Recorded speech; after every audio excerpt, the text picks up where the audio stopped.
Welcome to Chamber Talk. I'm excited today to introduce to you Mr. Will Smith. Will is a college student at Georgia College, and he is in a mentorship program at Georgia College, and I'm working with Will over the next several months. And Will has a project that he's been assigned to do, and it's a project where he needs to interview someone in the community and have a paper written or published. And Will and I have actually gone over some of the things he's going to ask today, but I thought it would be a very interesting show for us to share with you today and let you hear the answers to some of these questions. So Will, first off, thank you for coming to the show today. And tell us a little bit about Will Smith. So I am an English major. I'm a senior English major at Georgia College, as Mr. Taylor said. And I am particularly interested in going into the field of education.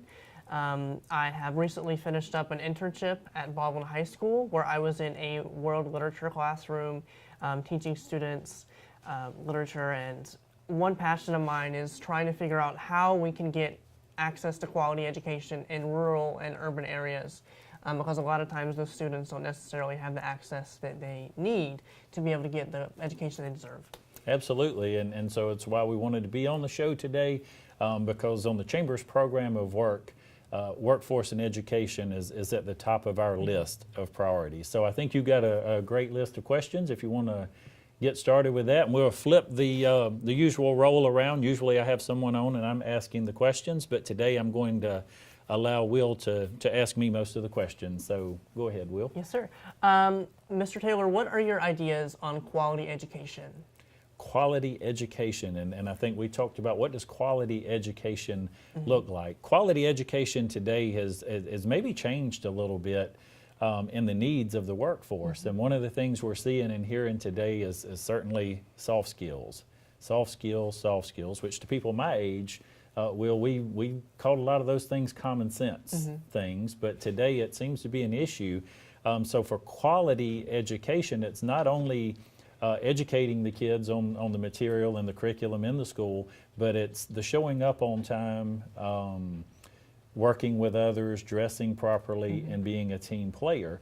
But I think today you're seeing more of an emphasis on specialized education and training for jobs. Even in the middle school area, we're starting to approach students as to careers that they may be interested in, and to be able to provide quality education to allow these students to enter into the workforce. I think you're going to see more of those types of initiatives in the future. That sounds great, and that's really exciting. What are some ways that the Chamber of Commerce can reach out to both businesses and education, secondary education in the community, high schools, middle schools, to try to bridge the gap between businesses and education in the community? Great question, and since you and I last spoke, we actually, myself and Tim Passmore and Eric Canada out at our College and Career Academy took a trip down to Savannah.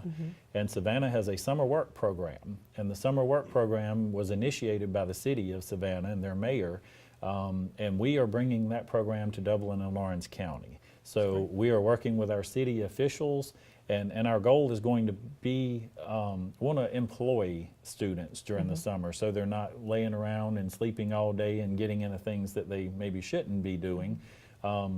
But helping out in the workforce and introducing students to some jobs that they may or may not be interested in. And this will be a good way for them to determine whether this is a profession or career that they may or may not be interested in. But we will partner with our local businesses, industries, restaurant, retail, all of those folks to say, would you be willing to take on a student for 8 weeks during the summer and give them a chance? And if you like the student and they like working with you, maybe this could lead to a long-term opportunity. So that's one of the programs that we're implementing at the Chamber here to work with business and industry. We also do Students in Business program, which brings all of our local high schools together.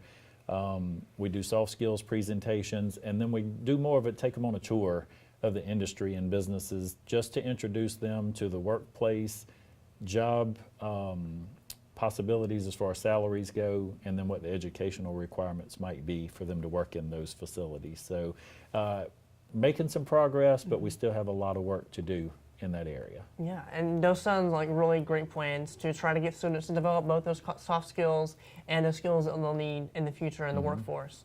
I'm just curious, has anyone in the community already reached out to you to try to figure out how to deal with this issue, and how have you responded? It's funny you ask that, because we've been approached from so many different angles. I meet with our city and county superintendents, and they talk about what are the needs, what are you hearing from the workforce? And then our post-secondary educators, of course, and our technical colleges want to know, what are you hearing from workforce? And then also, what do we need to be doing to work with the schools to make sure we have kids prepared for the programs that we're teaching? So somewhere, somehow, we've got to do a better job of working together from the elementary, middle school, high school level to the education's post-secondary education and the workforce, to bring all of these folks together to help in these processes. I think we're making some progress, as I mentioned. A lot of folks are meeting together, talking together now that maybe we're not as much in the past, and some of the programs are getting everybody to the table. But you get a lot of question from the industry folks saying we need help, the educational arena saying what do we need to be teaching. And so our job at the Chamber, I feel, is to make sure we marry these two together and make some better fits there. So, Will, we're going to take we got to have a few commercial breaks, because we got to thank our sponsors for bringing the show to us. And so we're going to take one of those commercial breaks right now, and we'll be right back. All right. Hi, I'm Helen Powell.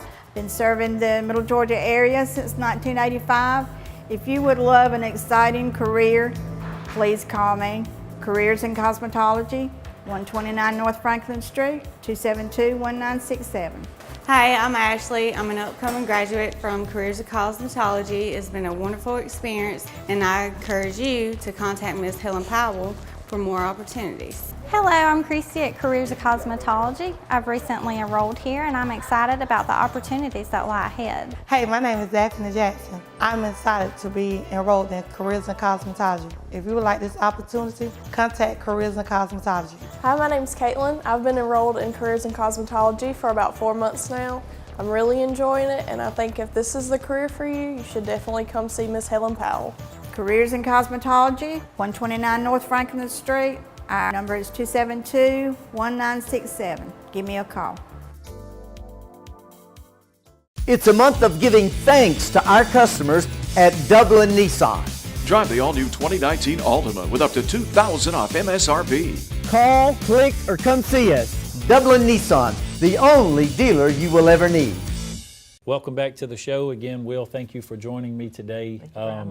Certainly enjoying your questions, and I hope our viewers are maybe enjoying, and hopefully maybe we're answering some questions that some of our viewers would like to ask and have answers for as well. So go ahead with your next question. Yes, sir. I know one thing that we have spoken about a lot in our meetings is the issue of technology in education, and how recent innovations in technology have really sort of changed the field of education. How do you think that technology should be implemented in the classroom? That's a question I wish I did have the answer to, but I think certainly, especially in rural communities, I think you see a bigger a need. You know, I know in the larger communities and metro communities, cyber curriculum is already in a lot of the schools. 3D printers and those capabilities are in middle schools and high schools in some of the metro communities. And most of your rural communities, we don't have any of that type of technology in our schools. So our children in rural communities, our students, are at a disadvantage when they do attend college, because they've not had access to some of these programs and to some of this equipment.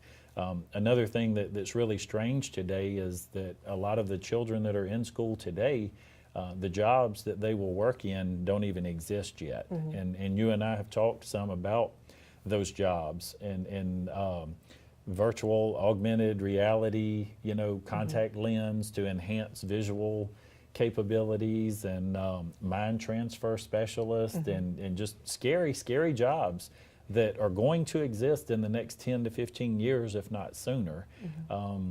How do we train folks for those jobs when they don't even exist yet? So that's a big challenge for our educators. Yes, sir, definitely. And what are some of the ways, I know we talked about some of the ways that you have trying to implement a bridge between business and education in the community. Have you seen any change in what you've done, and do you think it's good change, or what do you think about that? I think definitely we're making some progress. I really wish, and I'm sure a lot of other folks in communities and community leaders wish we could look into our magic crystal ball and say, hey, I have the solution, or I have found the plan.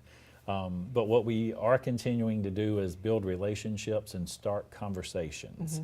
A lot of times there's a lot of efforts going on in the community, and different pockets or silos are somewhat successful. When maybe if we combined efforts and let the group that really does this well, let them do that. And let's focus on something else for your business or your educational arena or whatever the need may be. So, but we are seeing some progress, even with the programs we've implemented at the Chamber. We recently worked with one of our local councilmen and had a job hiring fair. We followed up with some of the employers that were at that fair, and there were some folks hired that are employed now, so that was a success. We have learned and heard back from some of our students that have been through our Students in Business program. Some of them have started new pathways because of the things that they learned when they participated in these programs. And just as fortunate, some folks said, that's really not what I want to do. After getting in there and actually seeing the work and learning about the salary and the educational requirements, I don't think that's what I want to do.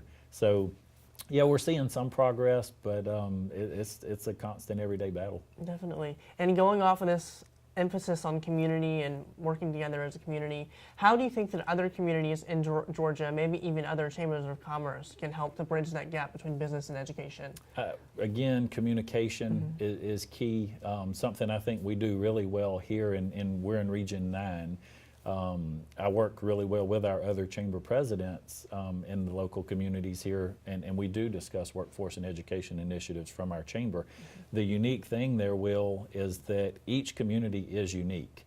And so each community has to work with your industry and provide a workforce for your industry. However, we can't become so compartmentalized that we're just saying, look, we just need workers in these few factories or these few industries. We do have to think a little more regionally. How are we going to impact the folks around us? Dublin-Lawrence County is a hub, a business hub for a lot of smaller communities around us, and people do look to us for workforce. But we want to grow out and expand into those communities. So I would say to individual communities, smaller communities, look at where your strengths are. Look at what infrastructure you have in place, and then maximize your potential. Whatever it is you do well, do it really well and be the best at that. We have a really, really vibrant, robust healthcare community here in Dublin-Lawrence County, so I think that's an emphasis and a focus for us definitely going forward. And then our ability to recruit and to service industry and manufacturing, I think we do a pretty good job with that as well. Great.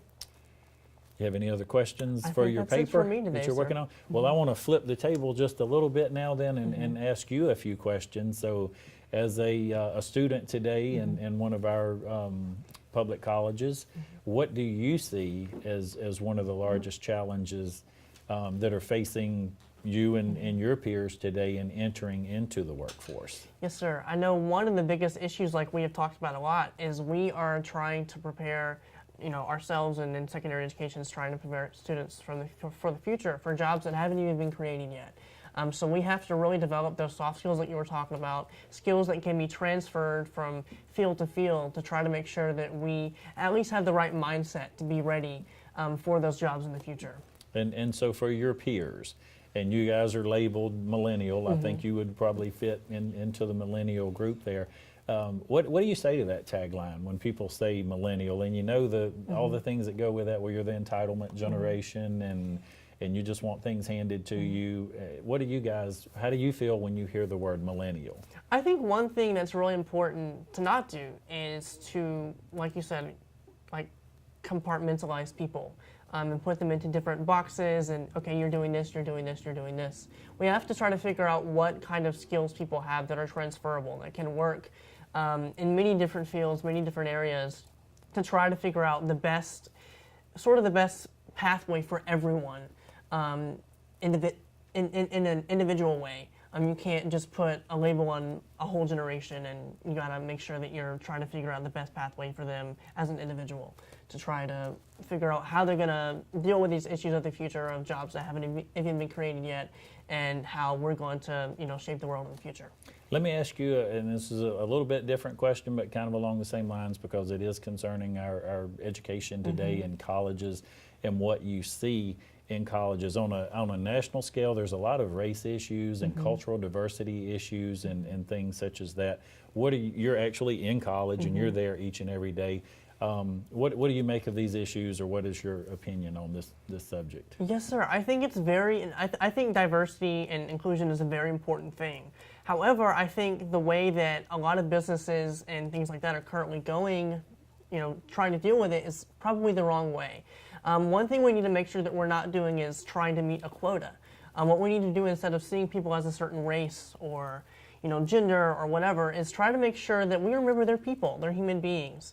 And they have their own dreams, wishes, desires, and they have the right to life just as much as we do, the right to live a nice, fulfilling life as much as anyone does, everyone. So I think one thing to really focus on is to remember we're all people, and we all have a unique individual way that we go about doing things, and we got to figure out the best way to sort of take advantage of that, our own individual, talents and things like that, to figure out the best way for us in the future. So a fine line of balancing and making sure we have diversity in the workplace, but at the same time realizing we don't need this many of this race or this color or this gender.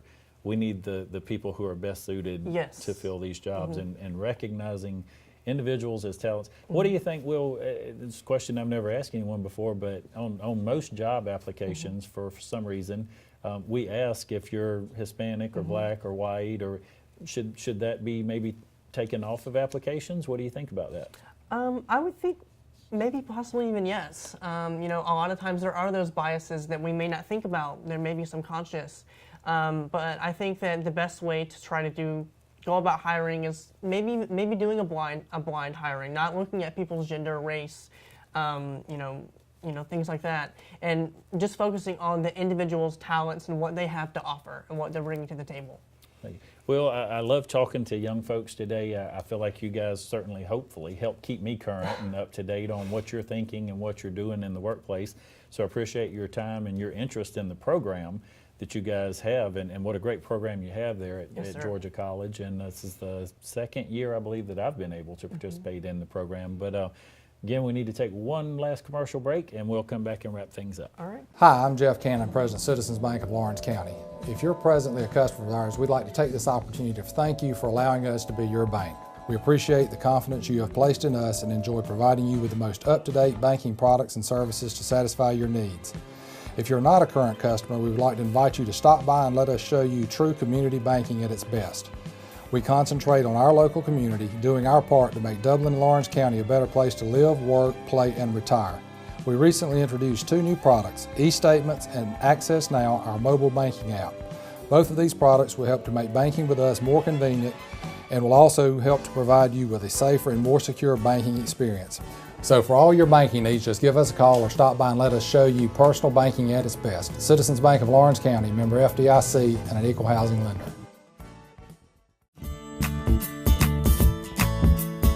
Hi, I'm Matt Sapp, inviting you to come see us at Dexter Meat Company. For fresh hand-cut meats, try our St. Louis ribs or our seasoned ribs. If you like sausage, you'll love our original, our Cajun sausage, or try our jalapeno cheddar, smoked, or ghost pepper cheddar sausage. That sure enough is hot. Our pork selection includes cubed pork, boneless chops, Boston butts, and more. We invite all our neighbors to come see us for the freshest cut of meat. Remember, we cater to. Call ahead and we'll have it fixed for you. Monday through Friday, 10 to 7, Saturday, 8 to 6. Welcome back to the show again, Will. Thank you for your time today. We had a great conversation. We've talked about some workforce and education issues, some technology issues, and some things that college students may be facing today. And so we'll kind of flip the roles here a little bit, and again, I hope we did help and cover the materials that you needed today. But I wanted to ask Will, and I'm sure a lot of our viewers are interested in, Will, drugs. It seems to be a huge epidemic today, and specifically opioid crisis in rural communities. What do you see in college today? Do you see a lot of drug use? Do you see a lot of pressure? Or is it really prevalent, or are you not seeing a whole lot of that? Me, as an individual, I've not seen a lot, but I'm not going to say that it's not there, because it definitely is. It's definitely an issue. And I think one thing that we've got to do is realize that, a lot of these things lead to addiction, and addiction is a disease. It's something that needs to be dealt with. So I think in dealing with this issue of drugs, we need to figure out a way to meet that issue of addiction and try to treat it. Because like I said, it is a disease. I know that people make choices to do drugs and things like that and participate in those activities, but what happens is you develop a bad habit, and you have to treat a bad habit. You have to work at fixing it, work at breaking it. So I think that's one way, treating it as a disease instead of just, okay, that's the choice you made. Right. We got to remember that, again, these people are humans just like we are. And we need to make sure that we're treating them as such. And so as an individual, again, I want to flip the role a little bit. You're in college today, and you ask me what we are doing as far as education and improving education and partnering with workforce.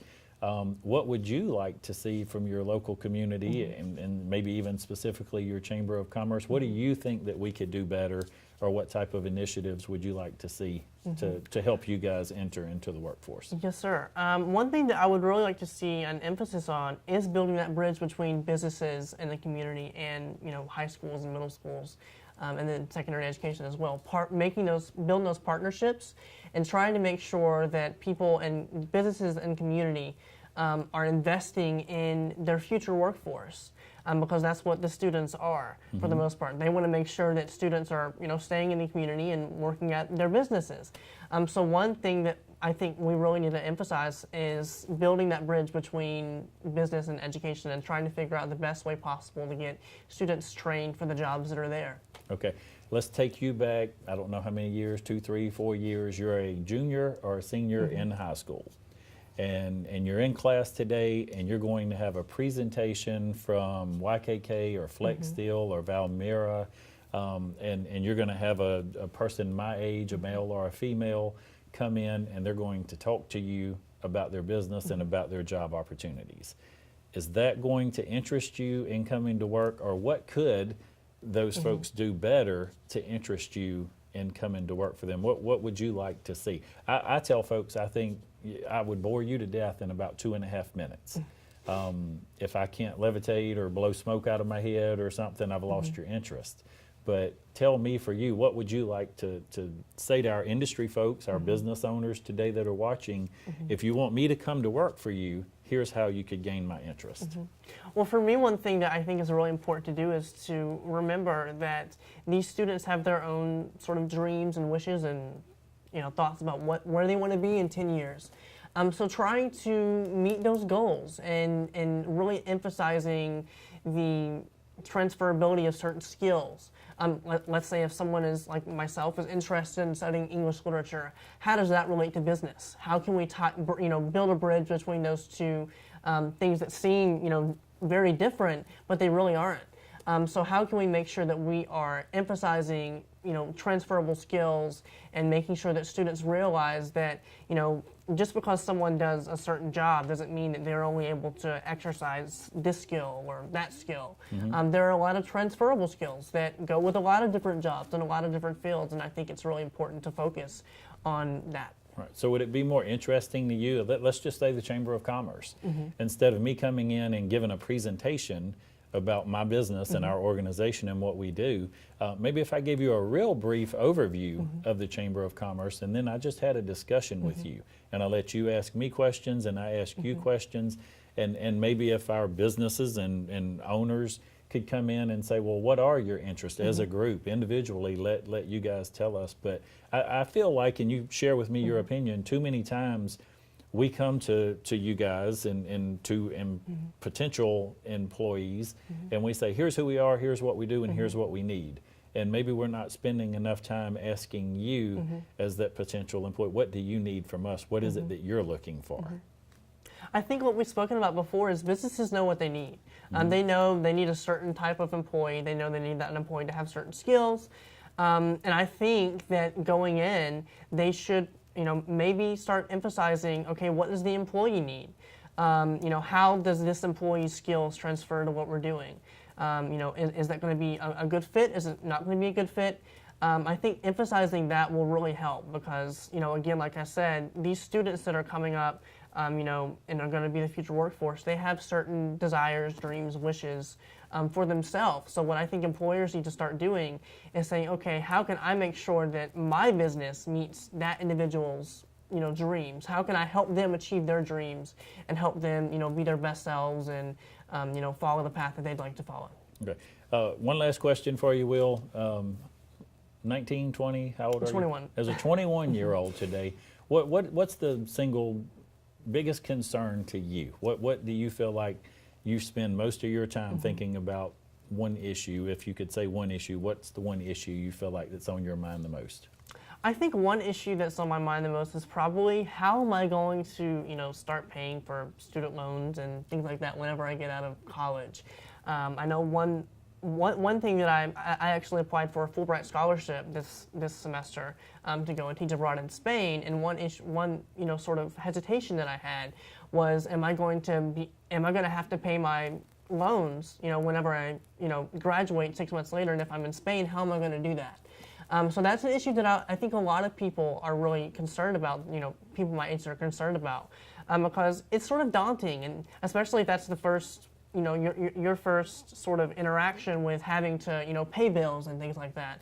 It can be sort of terrifying, and I think maybe trying to help students as they go throughout college, try to come up with a plan to, get those loans paid off, and so that they're not paying them off 10 years after they've graduated, so that they can get them paid off as soon as they can and then move on and go on to better things. So maybe something else that we could do a better job of preparing you for is before you enter into that post-secondary learning, making sure if you are taking out these loans, what it's going to take to pay these loans back, how long it could take, and better preparing you for that type of future. So. Yes, sir. And also emphasizing, there's a lot of money out there, lots of scholarships. And even maybe, some businesses could try to, and that might be another thing that might get students interested in business. Trying to figure out a way, how can we help these students, fund this education and, to get these skills that we need in our business? How can we help them fund that education and, maybe try to keep them from having to pay loans, and things like that. And funny you mentioned that, something I hope to see more in rural communities, but I know in some of the metro communities. Textron is one great example that actually goes into the high schools up in the Columbia County area, and they will take a valedictorian, salutatorian, any of the top probably 10 in the class, and they will offer to pay for your education if you will. It's almost like signing a contract to go play football for somebody. If you'll come work for them, they'll help pay for your education. So, but it's interesting to hear that's the biggest probably the issue that you're facing today. So again, Will, I appreciate you taking time to come and be on the show with me today. We certainly appreciate you taking time out to sit with us and listen to some of these issues. And we always like to close our show by reminding you that today and every day is a great day for business in Dublin, Lawrence County.